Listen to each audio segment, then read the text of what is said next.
Welcome back to a new segment we're doing on the show. It's called Shooting the Shot. Yeah, that's right. The shot. Easy now. The shot. We're shooting the shot, and today it is an absolute pleasure for me to be able to introduce the beginning discussion with this gentleman. I grew up maybe 20 minutes from where this guy grew up. Okay. Originally from Val-Caron. What's Val-Caron? Val-Caron. Okay. Well, I would think with Duguay, right? Yeah. He got three things when he was born. His father didn't have much, but he said, okay, I teach you French, right. I teach you play hockey, and you get my hair. Yeah. And so Ron, known for his hair, ladies, I'm very proud to introduce a Sudbury native, we'll call it, former Sudbury Wolf, Ron Duguay. Ron, welcome. Well, good to be here. What's the name of the show again? and that seems to be Say that twice. The big show is Offside with Haas and McGuire. Yeah. The segment is Shooting the Shot. Shooting the Shot. Shooting the Shot. Yeah. And then also with us. Okay, that leads into one of my favorite teammates when I played in New York. I didn't have him a whole long time, but he became a good friend. It was Score Your Goals, Rod Gilbert. Oh, okay. And so it kind of leads into it, right? Rod Gilbert, really? Rod Gilbert, We were talking about how Rod Gilbert was Mr. New York, but he was also, Rod Gilbert. Yes. Right? Yeah. Gagline. Okay. The gag Gagline, swashbuckler-looking guy himself, and he drew one of the assists on your first goal ever in the NHL. He did, and I believe it might have been Carol Vadnach. Who got the primary assist, who kept the puck in, and I don't remember all the details of it, but he was only there a couple months, and John Ferguson was there, and he had some different ideas about wanting to keep him or not keep him, and sure enough, he was only there 2 months, but I got to hang with him in training camp.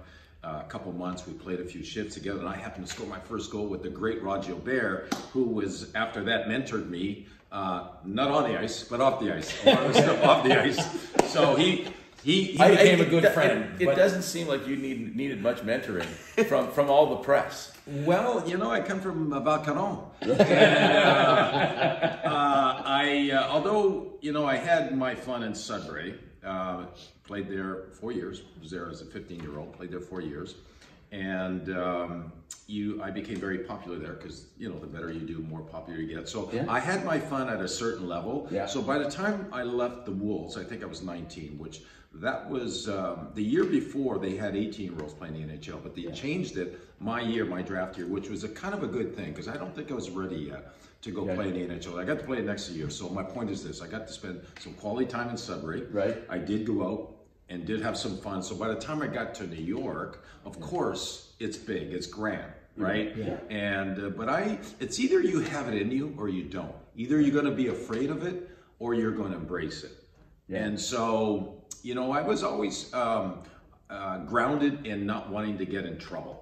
I want to have fun, but don't get in trouble. Was that your dad's voice waiting above you? Yeah, yeah. My dad didn't have to say much. You just knew that he had command of the household, and it's a good thing to have fear of your dad and a way of not wanting to get in trouble. That's right. And so I had that fear of not wanting to get in trouble. Yeah. And so plus I had some friends that we weren't troublemakers. A lot of it, we just played hockey. I'm digressing, but what did your dad do? Like, tell me about your parents and how. Obviously, they were proud of your accomplishments.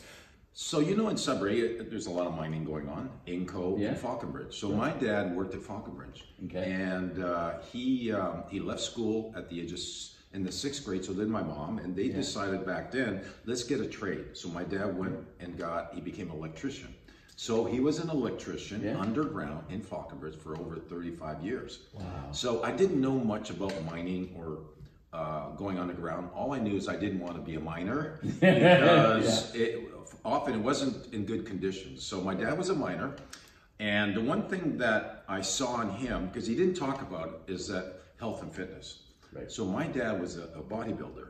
Oh, was he? A weightlifter. Well, I'll say a weightlifter. Yeah. My dad but he would have known Murray Vino and all those guys because that was that era. Yeah. So my dad, for whatever reason, he took to wanting to get bigger and stronger. He played a little bit of hockey, played juvenile hockey, but I saw him like 3-4 times a week going to this location and lifting weights, and then I would see pictures. And by the time he had decided to move he designed his own gym at the house downstairs. Okay. So by the time I was 13 years old, watching my dad, I said, "Dad, can I start weightlifting?" He said, "Yeah, certainly." Because, you know, you don't want to get kids starting too soon, because you have to develop naturally. You don't want to be too jacked up.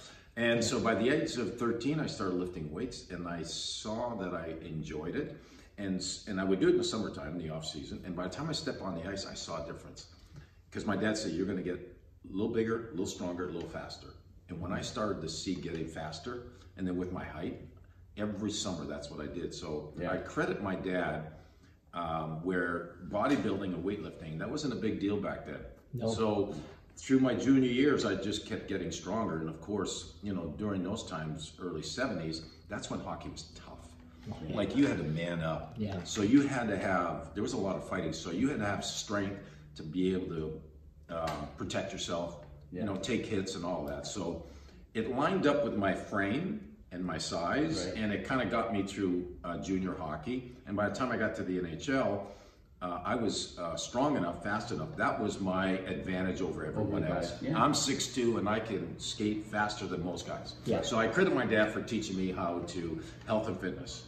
Liam, yes, I'm going to turn to you and ask, because you know some that's statistical awesome stuff, things. though. Yeah, I do, but that's just great to hear, isn't it? Oh, I mean, absolutely. well, it's more keen to me anyway, because you know these names and from that area too. I just thought that was super cool way to start. Wasn't Cummy Burton also from Valcairn? He was. He was. Yeah. Pushover Cummy. I don't know if you remember that. Yeah, no, I know. He did. He do radio or TV? I think he did both. He did both. Yeah. No. Yeah, he did both. Mostly radio, but he did TV. He used to do when I was, well, you would have been young too, but he had a list. He had a list. Cummy. Yeah. Cummy used to, and he used to host in the Saturday mornings. He'd host. You know what I mean? And so we'd come home from hockey. We'd play hockey like early Saturday mornings. Okay, we'd get home and he'd be on TV, and he actually hosted a movie thing. And watch, and this is where I got into movies. Okay. Yeah. Cummy Burton was the host of the Saturday morning movie type thing. Where I watched Abbott and Costello and all of those things. I don't know if you remember when those were. Absolutely. Yeah. So only three channels. Only 3 channels on TV. Yeah. And it made and we played those. So I grew up with why don't you interview me? Like I'm like this. I know, right?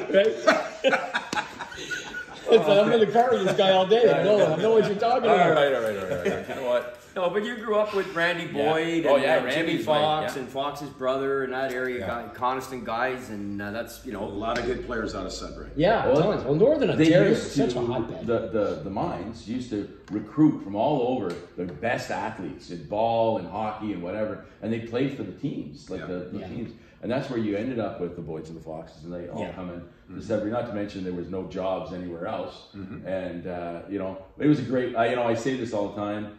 I don't live there anymore. I'll always be a Sudburian. It was a great place to grow up. Absolutely. And I was saying to you, I think it was the greatest era as well. It's a great era, all of us. Because we, when I'm in the States, a lot of Americans say every time they meet a Canadian, they appreciate Canadians because you guys are so nice, right? Well, a lot of it had to do with our upbringing. You know, very normal, very regular, and a lot of us just played hockey, played a little ball in the summertime. You didn't know much about divorce. There wasn't much divorce back then. Families kept it together, so it was very family, community, and not much. You felt safe all the time because we're always on our bicycles. Well, the old line, it takes a village to raise a child. Like, you know, we all grew up in small communities where your neighbors and relatives or whatnot were as responsible maybe for your upkeep, upgrade. Listen, you did something wrong at one end of Coniston before you got home. Your mother knew. Well, that's my point, right? You know? So you didn't feel, you felt kindness, love. You know, of course there's always the oddball, but even that oddball wouldn't last because, you know, someone would have a talk with them. Right? Yeah, exactly. But it was just a happy upbringing, simple. And so by the time you leave your community, then you end up in the States and playing on these hockey teams. You know, back in the 70s, mostly probably 85–90% were Canadians.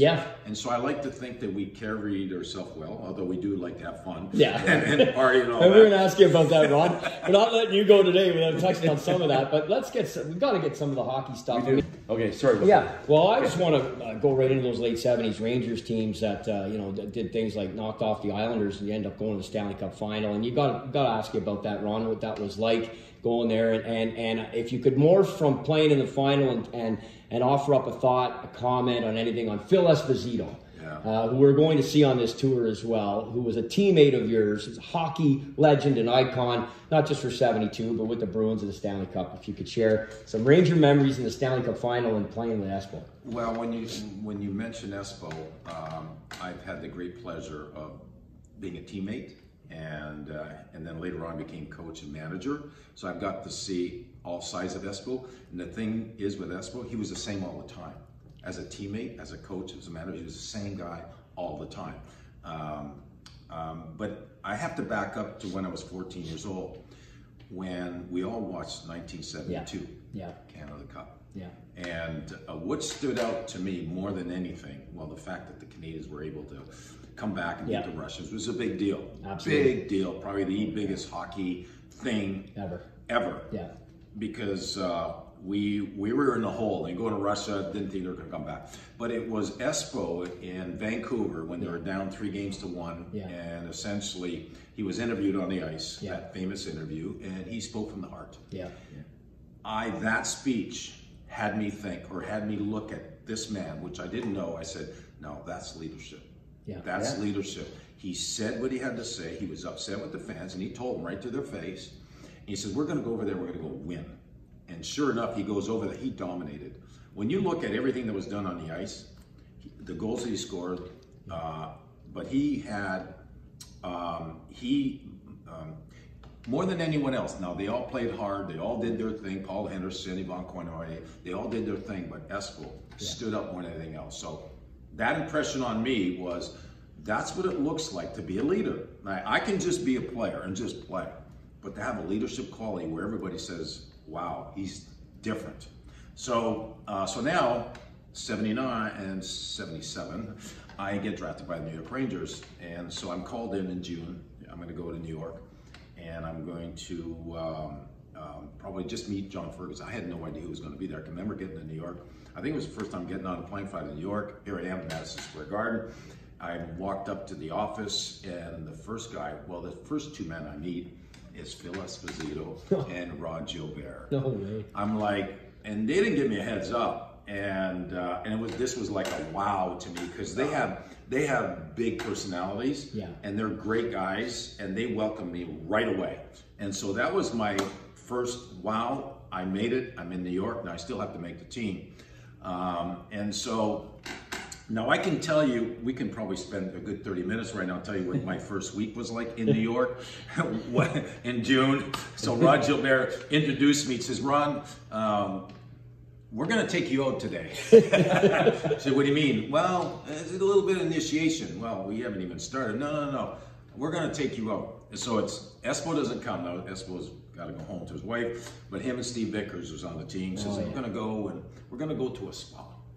And I'm like, I'm from suburb. What is a spa, right? Get in the car, and I know we're heading downtown. We pull up in front of this building, nice townhouse, and I said, okay, guys, what's up? And I think Lucien Deblois was with me. Lucien Deblois was with me, and so we walk into this. We go through this hallway, long hallway, and I can remember opening up this door, and there's a swimming pool. I'm like, okay, this is a gag, right? And so there's the woman at the desk. And the woman picks up the phone, calls someone, and I'm just okay, what are we doing? And along the swimming pool, there's like 6 doors, and all these doors open up, and all these women come out, and they all sit down by the pool, and that's where the story ends. That's my first day in New York. Wow. And I'm like, oh, I'm gonna like it here. So I did a few laps in the swimming pool. Because you love swimming. Yeah. But to get back to fast forward, now I'm in training camp, and because now I've been taught how to train. And like, I'm going all summer. I am going to make this team because I like what I've seen already. So I get to training camp, and I'm in great shape. Now, a lot of the guys like Hodges there, Espo, Rod Gilbert, Steve Vickers. So we're sitting, I'll never forget, they're sitting in the dressing room, and the trainer comes out, and he brings Steve Vickers, Espo, it might have been Hodges also's bag. They hadn't opened it up yet from the season before. I'm like, you guys haven't skated yet? Oh, no, we're starting today. I'm like, oh my God, I can't believe this. You have not trained? No, first day of training, it's today. Okay, get on the ice, and I'm like, I'm going. Well, about 20 minutes into it, I get a tap on it. Hey, Espo, hey, Dukes, you're going to need to slow down because you're making us look bad. I said, okay, just kind of go at our pace, and then you can pick it up. After a couple of weeks, we're going to get into it. We're just getting into shape. Okay, all right, practice over. Back then, it was just one a day. So, we're having a team meeting. Team meeting, first day. Okay, great. This place called the Pub. I think it was called the Pub. So we go over there. It's probably 1 in the afternoon. And so everyone's there as a team meeting. Well, that team meeting was just getting to know each other. Right. Well, by 5 o'clock, all the older guys, you can tell they've had enough, right? So they go home to their wives. And Donnie Maloney was not there, but Gressner, Dave Maloney, the singles, Pat Hickey was there. They said, okay, dudes, we're going back, we're gonna go take a nap, and we're going back out at 8. This is the first day of training camp. We did that for 3 weeks. I'm like, how in the heck are we gonna get in shape? And this back then was in Long Island, right? Yeah. And so I'm thinking, wow, this is what it's like. I've never heard this in the NHL. So they were just bonding, drinking, and getting to know each other. And so I had to maneuver my way through, how much do I drink? How much do I do this? I got to skate, and I want to make the team. So that was my introduction to the New York Rangers. But I want to continue on Espo. When someone asked me, who's my favorite teammate? And I think I've had a lot of good teammates, fun teammates for different reasons. But Espo was probably my favorite. Yeah. Only because he was a combination of a father figure and an older brother. Yeah. Older brother because he liked to have fun. Yeah. and so I saw what he would do on the ice. He would show up. He had his game face on, competed hard. He was only, I think, 36 at the time. So he was still a good player. So I got to see him beat Phil Esposito. Yeah. And that's when things were tough. So he, a lot of guys are hitting him, but he had a toughness to him. Yeah. And so I got to see him as a player, his leadership on the ice, in the dressing room, and then I got to travel with him on the road and hang out with him. He's just a blast. You also recorded a song with him. We did that also. Yeah, Hockey Sock Rock. Yeah. And so he was just the guy that had that balance of serious but fun. We got to have fun. Yeah. But we got to get serious. You got to compete every shift. So, and that, Espo, the team that went to the Stanley Cup Finals in '79, we were led by Phil Esposito. Yeah. And he was kind of on his way out. Yeah. And what happened is that they were trying to phase him out, but Donnie Maloney comes in, right? Yeah. And they put Donnie on his line with Donnie Murdoch. Yeah. And all of a sudden, this line kicks in. The Mafia line. Yeah, and they were like one of the better lines of the playoffs while they're trying to get Espo out. All of a sudden, Phil takes it to another level. Yeah. And they were a good line in the playoffs. We go to the finals. And one of the reasons we went to the finals, because we weren't expected to even, I don't think we were expected to even make the playoffs. Yeah. But we bonded together. And it's one thing that you look at teams now, how much fun are they having, right? Yeah. Because they're always divided, separated, go in different directions, private jet, let's go home. There's no hanging out. We hung out, we had a blast. Yeah. We might have run out of steam by the time we hit Montreal. But a lot of that was a guy like Espo. Carol Vanden was another one. Yeah. Bad, liked to have fun. JV was in net. John Davidson was in net. We all had fun together. We played hard together. We fought for each other. But, Espo, to this day, would probably, because the impression that he left on me, he was probably my favorite. And of course, I played with Gretzky. I got to see the magic of Wayne Gretzky. Yeah. I got to play with Mary Lemieux on his line. Yeah. Gretz, I didn't play with him as much. When he came to the Kings, I was more a third, fourth line guy.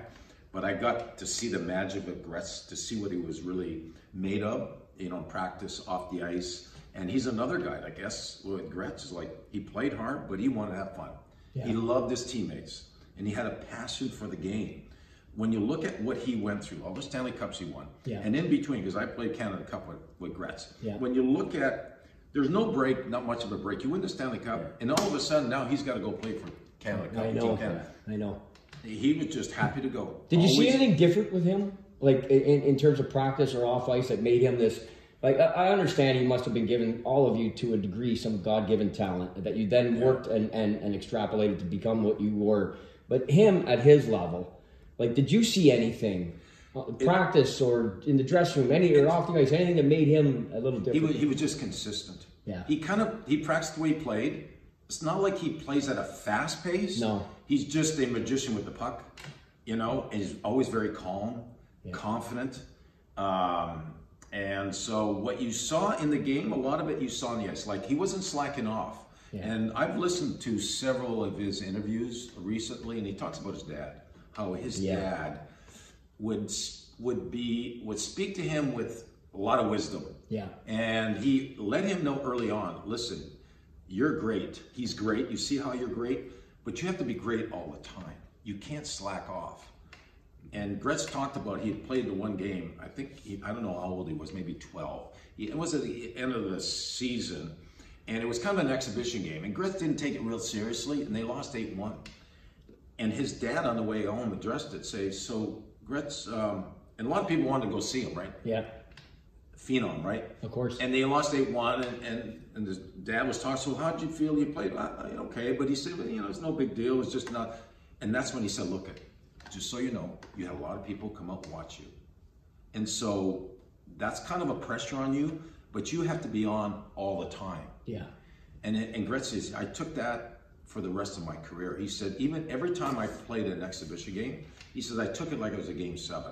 And so that's kind of what I saw in him. Wow. There was no slacking off. It's not like he had to be first in line, but when he practiced well, and you didn't see him sloppy. Yeah. And he was just a quiet leader. It's the same thing as Mary Lemieux, same thing, quiet leader. Yeah. They're not the loudest in the dressing room. When they do say something, there's a lot of importance to it. Yeah. But just quiet leader, and they like to have fun, but they perform. So I don't know. What was your question on Gretz? Well, no, I think you just answered it. I seriously don't think you could have answered it any better than you just did. Exactly. Now, you mentioned that he loved the game, right?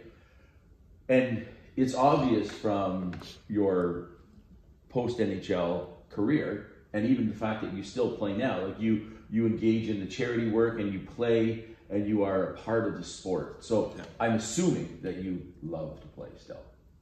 Yes. Yes. Part of what happened to me is I played 12 years in the NHL, then I played another 3 or 4 years in the minors, played 1 year in Germany. So I kept playing because I was still healthy to play. But part of what bothers me when people ask me about the NHL, I'm almost embarrassed to say I only played 12 years.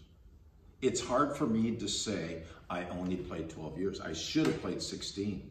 And so after I left, I kind of, it happens. You lose your confidence, you're not on the top line, and then you're fighting it, you're working hard. Like, I can always work hard, but just work hard and be calm and still shoot and score and all that, and playing with the right guys.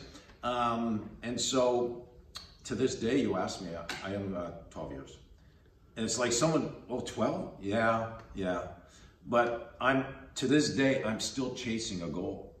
I'm still chasing to score a goal to make myself feel better about not having scored enough.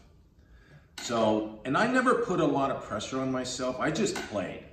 But the fact that I only played 12 years, I should have played 16. When I look at other players who played 16, it bothers me that I can't say that I played 16 years old. 16, I was short of playing 1,000, a little bit short of playing 1,000 games. When you add up all my games, playoffs and some exhibition, I hit that 1,000. But I could have scored more. I could have got more points. So but I can't beat myself up. I really can't. No. Yeah. I mean, here's the thing. You've accomplished, and this is not blowing smoke up your ass, you've accomplished something that there are, how many, 40 million Canadians? Yeah. 41 million dream of, right? Canadians dream of. Not only did you didn't just have a coffee, you were a superstar in the game at the time. I mean, like you scored more than one goal in the NHL. You scored 274. 274 goals. You had, I mean, how many plus 20 goal seasons? Yeah. You had multiple 40 goal scorers. So let me add to that, because like I said, I can't beat myself up. I had a unique career. Now, I only played 12 years, but when you look at where I played, who I played with. Yeah. I played with Gretz, I played with Mario, I played in New York, played in LA, and then I played Canada Cup. Yeah. And so there's a lot of great things about it. I got to score 40 goals, which is hard to do. It was in Detroit. I averaged, point a game. So there's a lot of highlights. Yeah. But more than anything else. All-Star game? Right behind it, the sweater? I got to play in the All-Star game, but I got to, my career started where I needed to start to be what I became today. Yeah. To be a New York Ranger. Yeah. With everything that the name recognition, it brought the best out of me. And so I cannot complain, but still I wish I would have played longer. Very unique career. But when you strap on the skate, right, when you play some of these charity things or whatever, or even if someone says, hey Ron, we're getting a bunch of guys together, you want to come and play. Yeah. What's your visceral gut reaction? Well, part of it is who am I playing with, who am I playing against? Because let's say it's me. Well, yeah. Because I enjoy being a player. I enjoy being the best player that I can be for who I am today. Right. That means receive a pass, make a pass, score a goal, and a lot of that you're going to get it with other alumni. Right. So, and alumni that can play a little bit. So for me to go play with a couple of guys who are still playing, like younger ones, and make some plays, score some goals, win a game, that's my thrill. Now I can go do other games where playing with amateurs, some will, they'll miss their pass and they'll this and that. It's kind of sloppy play. Yeah. I don't enjoy that as much because I still kind of, I want to play it where it feels good. Right. Where we're different. We're playing against them. We are different. You might be skating fast, but we're going to outthink you, not play you. Yeah. So I love going on these tours. We just finished a tour. Yeah. And where were we? We were in New Brunswick. New Brunswick. And I got to jump in and tell the story about you. You were playing your third game. You got better every game. And this was in Richard Bucktoe, and you're flying down the ice, and Matthew Dandino's pass was about 10 feet behind you. And so you cross the blue line, the play ends up getting whistled dead, and you go back and you just give him a nice little nod and a look there, and he goes, I got you. And then the play comes back around, almost identical. 10 seconds later, as the play had come around, Daniel's got the puck. You're flying down the wing. This time it was right on the tape, and you just knifed right in, and you were smoking it. And Daniel made no mistake that time that he was going to get you on the pass. And I thought, that's NHL guys doing NHL things right there. Yes. We separate ourselves from the others. And there's even though you're alumni, you guys were... and there's little things. And in fact, I had an amateur playing on our team. And he was playing defense. And every face-off, I tell him, okay, be ready, because this is what I'm trying to do. Well, I probably lost half of them, which is normal. Because these kids go in there and they're just slapping the puck is bouncing. So anyways, after the game, the guy was kind of joking around, which I didn't like his joke. He says, Ron, you kept telling me you got there. You only got it. You didn't get it back that much. And I was just kind of thinking about it. I didn't say anything because it almost hurt me a little bit. But I thought about it later. What I should have said to him, I said, look, this is who I am. I get ready for every face-off. And if I win that face-off and you're not ready, that's a missed opportunity. Or I win that face-off, you're ready, we score that goal, that could be a game-winning goal at any time. So I kind of take it seriously is what I should have said to him, because he didn't quite get it. Yeah. And there's certain situations where I bear down, right? Yeah. And you did there. One of them is a face-off. I love to be able to, okay, get ready. Here's the kind of, well, it doesn't always happen that way, because face-off, the puck bounces. Yeah. Amateurs can beat you because it bounces. Yeah. So my point is like there's certain places where we can, we read each other and moving, and that's kind of what I enjoy playing. Yeah. Well, you guys had a ton of fun. We hit 5 towns in 5 nights, and I think we had a great group. You guys really, I know you've done a million of these with so many guys, but but when guys like Stefan Richer and Rick Vive and Lucien Deblois, Brian Scrublin, they're saying how much they enjoyed it. being around everyone being around each other. I think you guys fed off each other that way too. Like you seem to have that kind of fun, and the crowd was reacting to you guys as well, especially when you played the kids. Yeah. When they put the little kids on the ice, and the crowd, you know, all the parents were there watching that. So, well, once we leave the game, what is it that we're losing or missing? Yeah, that leads to that question exactly. It's that interaction with the fans. Yeah. Where do you get to go where you're getting a response from something you're doing, right? Yeah. You're on the ice and people applaud, score goals, and where else are you going to get that? Yeah. Right? To play in front of, you can play in an empty building, I can still enjoy it. But for me to play like 1,000 or 10,000, whatever it is, it goes back to who you are. Like we're not just, when I played, I wasn't just a hockey player. And this is, I got to bring this up because we have not mentioned his name because Boston, right? Bruins Esposito, Bobby Orr. Yeah. So Bobby Orr was my favorite player to watch. My favorite player to watch, not because of his genius of how he played the game, but it was the entertainment value that he brought. And that's kind of what I saw in him, that I wanted to be him, not to necessarily play like him. We would try to, the puck control and be different. But it was the entertainment value on the ice. Like he stood out. Now Bobby Orr wasn't doing it to stand out, right? But he had a way about him. Like, wow, that's entertaining. So by the time I got to New York, I didn't get to play against Bobby Orr. I was 2 weeks short. But that's who encouraged me to see it in a different light. Yeah. You're not just a hockey player. Don't be regular. Be noticeable. How can you be noticeable? There's different ways you can be noticeable. Sometimes some guys grow their hair. I was just going to say that. On day 6, it's like your post. I got to tell you, none of that was calculated. It just kind of happened. The hair was just a thing, right? Back then, we all had big hair. And I just knew when I stepped on the ice, because I knew I can get a response by skating fast, hitting someone, scoring a nice goal, but just playing fast and playing hard. The first time I stepped on the ice at the Garden, because they had heard about me, but they hadn't seen me yet. And sure enough, I'm going 100 miles an hour. And it didn't take that long where I was getting this response. And next thing you know, it was dudes. And that's all I needed. I couldn't wait to get back on the ice. That's the entertainment part of it that I kind of miss. I'm not getting it as much anymore. It's kind of what I miss. But obviously, I know we're not going to go too much longer, but we're not leaving without getting some comments from you about off the ice in New York. I mean, you're so well known for so much more off the ice, and some of the theatrics that were going on at the time with Studio 54, for example, which is such a significant part of the nightlife that became global. It became recognized globally. So can you just tell us a little bit what maybe if you were the Ranger teammates, what it was like when you went there? What it was like to become Ron Duguay in New York, socializing, being on page 6 as often as you were. Okay, that's all great, Liam. I want to hear about the women. There we go. Well, there we go. May as well get into it. Yeah, that goes as hand much in as hand. you can. Yeah. That goes hand in hand. I mean, there are women in Sudbury.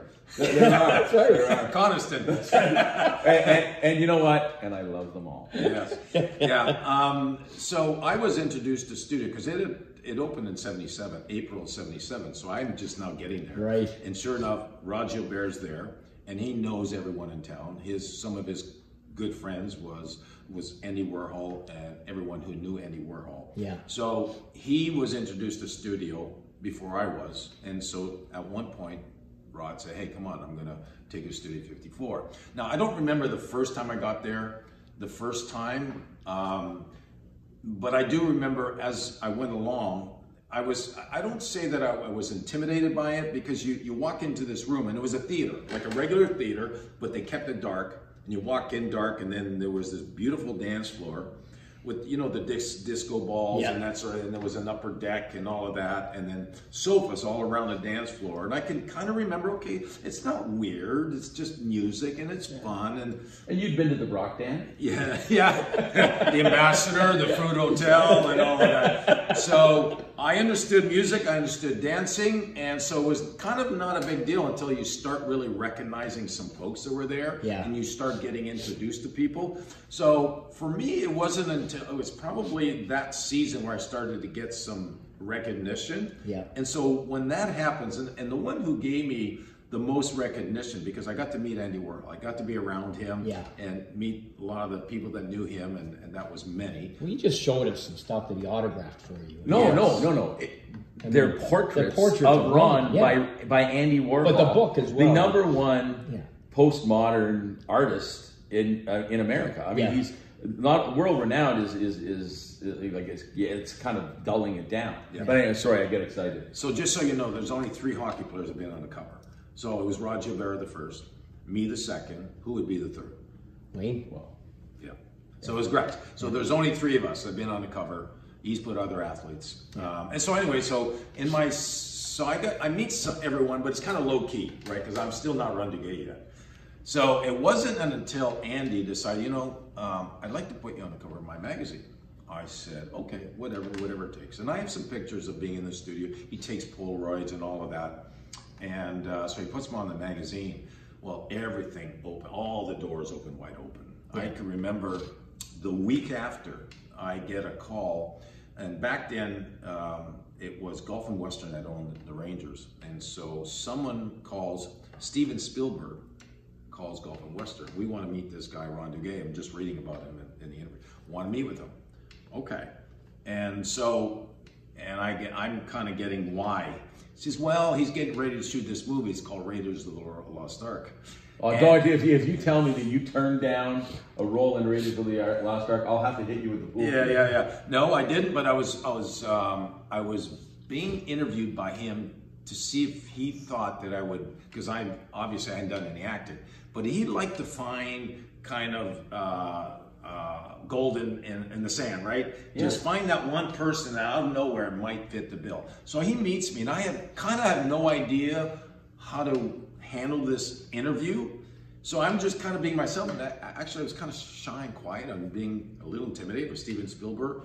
And so I kind of sat there, and when I look back, I would have done it completely different. Like I would have gone there, it would have been colorful Ron, right? Right. But I was just kind of quiet, and I think he saw in me that there was not enough in me to pull off that role. But he was actually, you know, Harrison Ford ends up getting the lead role, but he was considering me for that role. But the point is, because of the cover interview. Well, a week later after that, I'm going to a fundraiser, and I'm at this table, and Farrah Fawcett is sitting right in front of me, and Ryan O'Neal.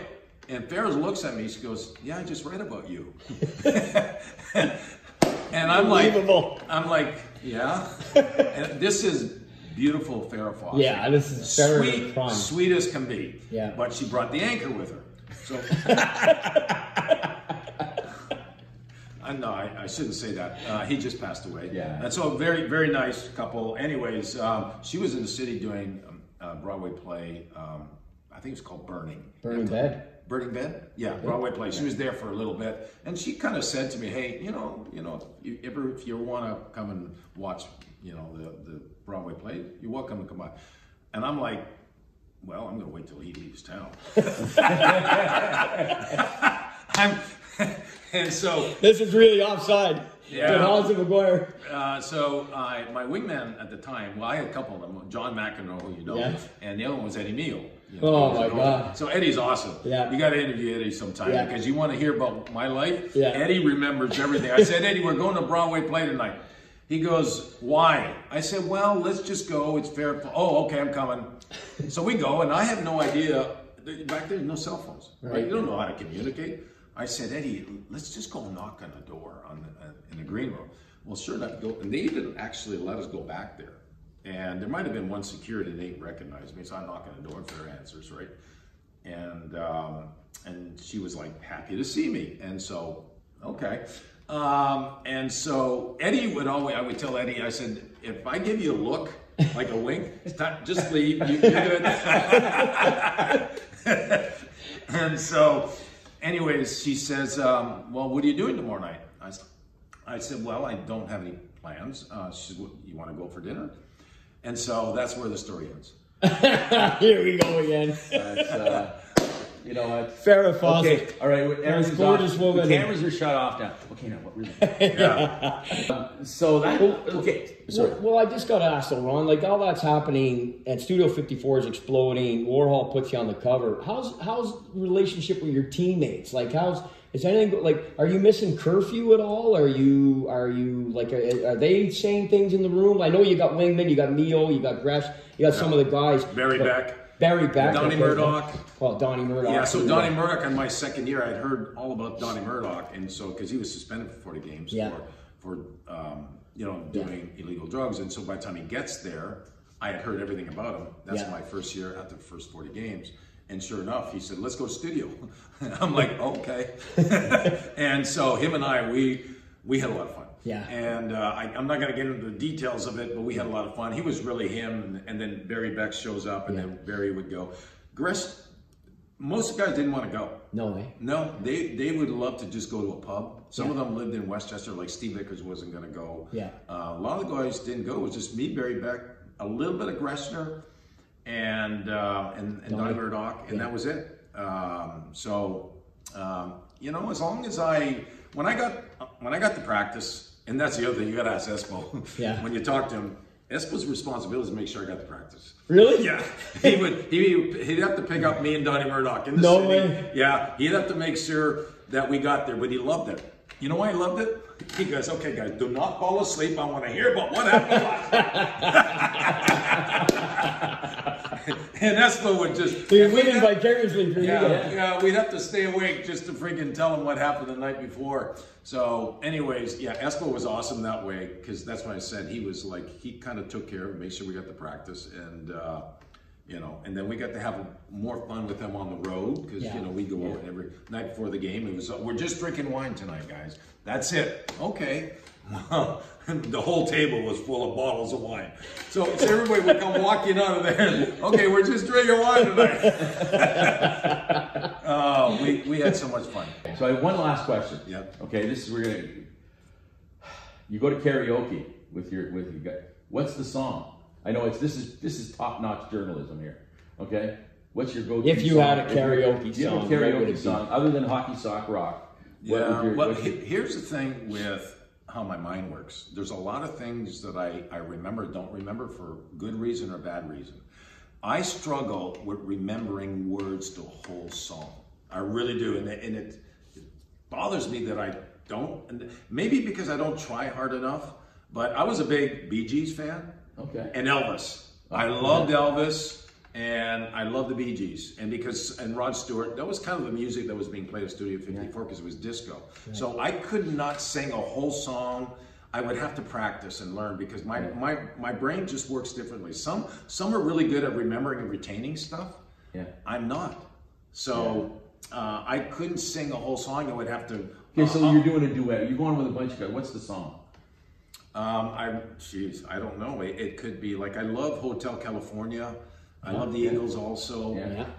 Some songs are, a lot harder to sing, but I wouldn't sing the lead. I would kind of be on as a backup. I don't have one in particular. You're a backup singer. Right. I'm a backup. Don't be the lead. Don't be the forward. Yeah. But I'll be there just looking good and just and give me a fake guitar. Exactly. Hey Ron, thanks so much, man. Oh, it was an absolute pleasure. What a pleasure. Yeah. Absolute pleasure. Thank you so much. Yeah. Okay. Appreciate it.